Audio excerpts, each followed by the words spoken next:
Hello everyone, this is Tim, Samwise7 RPG, and this morning I'm going to talk about military campaigns and that would also be considered perhaps mission-based. Now, as far as mission-based games go, I really haven't ran any that I'm aware of. Probably the closest one I've come to is where I had all the characters be legates in the Midnight Setting campaign, which are basically evil priests that worship Iserdor, the god of that setting, who's kind of like Sauron from Lord of the Rings. If Sauron won the uh, the battle, all the wars and so forth. But anyway, have you ever ran a military campaign? Did you have military ranks? Did you have missions? Did you have one of the players be a higher ranking officer than other characters? Or did you have them all like be privates and perhaps an NPC or monster even above them?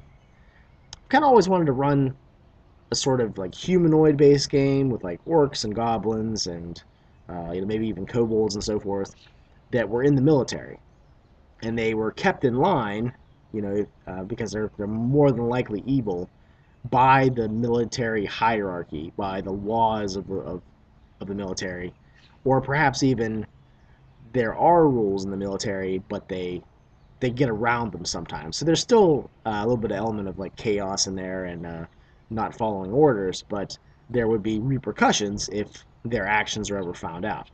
So I guess that'd be like more of like a lawful evil campaign, I guess, depending on what the military rules were, what they were allowed to get away with, etc.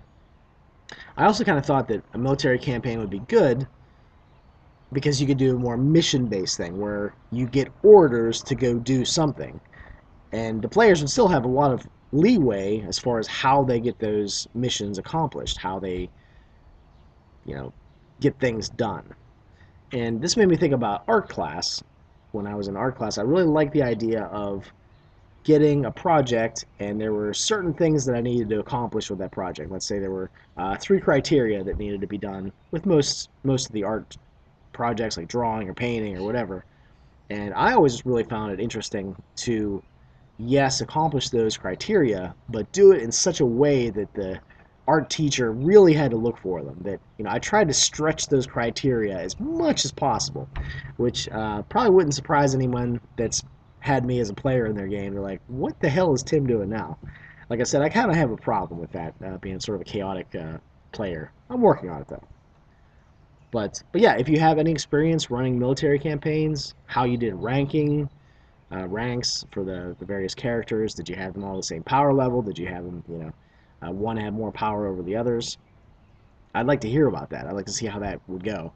I kind of like the idea of, maybe in the future running some sort of lawful evil campaign, which is based on the military, or, maybe even the military itself doesn't have, alignment, because most of the systems that I run, uh, even if they do have alignment, I don't tend to go by them.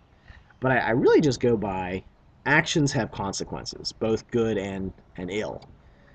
So if you get caught or if your actions get noticed by someone else, they're going to have a reaction to that, regardless of what your alignment is.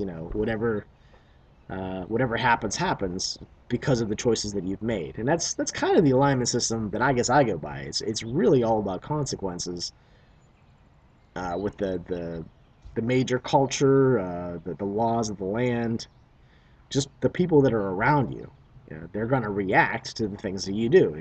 That's just how life is, and I think that's should be emulated in the games that we run. But yeah, let me know about your military campaigns. Um, I'd like to hear about them. Okay, guys, thanks a lot, and I'll talk to you later.